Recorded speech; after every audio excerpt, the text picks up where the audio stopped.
nhom ban khơi vì tàu côn tờ hiên khmai sờ rần khmai si sờ kết khmai bờ rây ram dùng gì cha bong ôn hay nè class năng có quạt pรับto kia tha công ao tới thưa sừng cream cho mùi khmai chẳng hạn na pru khmai dương từ mùi tê tắc đây khmai tê chẳng hạn nè class có dùng từ lọc từ sọc vinh nhom khơi gì cha bong ôn dương quạt phó na hay có còn gì chi pizza khmai sờ rần năng ai bong ôn cha anh nát phu quạt taiไป class តែមិនដឹងធ្វើមិនល្បិចគេគេយកខ្មែរនឹងខ្មែរមកធ្វើសង្គ្រាមជាមួយគ្នាបងប្អូនហើយទឹកដីតែមួយហ្នឹងឯងចាហើយបងប្អូនគេប្រមូលម្ដាយឪពុកគាត់រាល់ថ្ងៃហ្នឹងមកទៅភៀសខ្លួនម្ដាយឪពុកខាងខ្មែរសេរីខ្មែរស៊ីសកេតខ្មែរបរិយារាមខ្មែរសរិនហ្នឹងណាទៅជរុំភៀសខ្លួនហើយមិនដឹងថាទៅមុខទៀតហ្នឹងគេយកទៅដាក់នៅណាទេណាបងប្អូនចាព្រោះយើងនឹកឃើញចឹងហើយនឹកឃើញកាលពី79 80ណាតើគេយកខ្មែរយើងទៅដាក់ជំរុំណាហើយទៅគេយកទៅកន្លែងណាទៀតណាបងប្អូនណាមិនបាច់និយាយបងប្អូនដឹងហើយចាកន្លែងហ្នឹងណាអញ្ចឹងណាខ្មែរសរិនខ្មែរបរិយារាមខ្មែរស៊ីសកេតនេះបងប្អូនដល់ពេលគាត់ដឹងខ្លួនច្រើនហើយ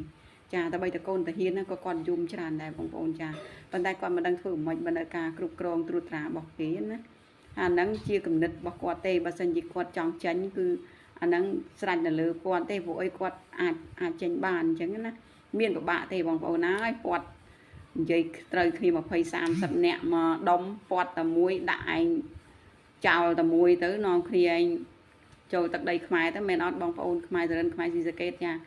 គិតមើលខ្លួនឯងទៅឈាមខ្មែរតែមួយទេក៏មកធ្វើសង្គ្រាមជាមួយខ្មែរចាព្រោះខ្មែរកណ្ដាលនេះស្រឡាញ់ខ្មែរសរិនខ្មែរបរិយារាមនិយាយរួមខ្មែរកណ្ដាលនេះស្រឡាញ់ខ្មែរឈាមខ្មែរតែមួយណាចាមិនដែលចេះស្អប់ខ្មែរសរិនមិនទេតែខ្មែរសរិននឹងទេដែលនៅក្នុងទឹកដីថៃទៅគេញុះញង់ណាគេញុះញង់ឲ្យយើងនឹងមកឆ្លុះគ្នាជាមួយឈាមខ្មែរគ្នាឯងណាចាបងប្អូនត្រូវគិតឲ្យយល់កន្លែងហ្នឹងផងព្រោះល្បិចកលពួកវាខ្ពស់ណាបើល្បិចកលពួកវាទៀបវាមិនសម្លាប់ជីដូនជីតាយើងតាំងពីជំនាន់79 80ហ្នឹងបានរាប់ម៉ឺននាក់ឯងបងប្អូនចាហើយរហូតមកដល់ឥឡូវហ្នឹងគឺខ្លាំងជាងគេហើយណាវាចាប់ផ្ដើមឈ្លានពានទឹកដីយើងឆ្នាំ2025ហ្នឹងគឺខ្លាំងហើយល្បិចកលវាខ្ពស់ហើយក្នុងប្រទេសវា